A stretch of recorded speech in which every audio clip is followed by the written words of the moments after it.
گھر میں داخل ہونے کی سنتیں۔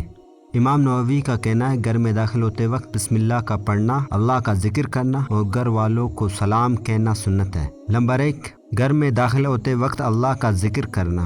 ارشاد نبوی ہے، کوئی شخص گھر میں داخل ہوتے وقت اور کھانا کھاتے وقت اللہ کا ذکر کرتا ہے، شیطان اپنے ساتھیوں سے کہتا ہے اب تم اس گھر میں نہیں رہ سکتے ہو اور نہ ہی تمہارے لیے جہاں پر کھانا ہے۔ نمبر 2، گھر میں داخل ہونے کی دعا۔ اللہم انی اسألک خیر المولج و خیر المخرج، بسم اللہ ولجنا و بسم اللہ خرجنا و علی اللہ ربنا توکلنا۔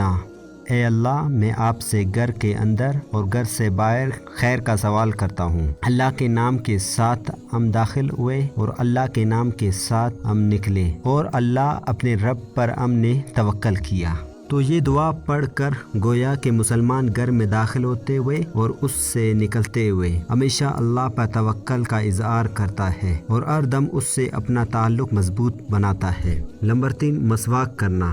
سیدہ عائشہ صدیقہ کا کہنا ہے کہ رسول اللہ صلی اللہ علیہ وسلم جب بھی گھر میں داخل ہوتے تو سب سے پہلے مسواک کرتے تھے۔ نمبر 4، گھر والوں کو سلام کہنا۔ فرمان الہی ہے، بس جب تم گھر میں داخل ہونے لگو تو اپنے گھر والوں کو سلام کہا کرو۔ سلام اللہ کے طرف سے نازل شدہ دعائے خیر ہے جو بابرکت اور پاکیزہ ہے، اور اگر مسلمان ہر فرض نماز مسجد میں ادا کرتا ہو اور اس کے بعد اپنے گھر میں واپس آتا ہو تو ہر مرتبہ اگر وہ ان مذکورہ سنتوں پر عمل کرے تو گویا کہ دن اور رات میں صرف گھر میں داخل ہوتے وقت وہ 20 سنتوں پر عمل کرے گا۔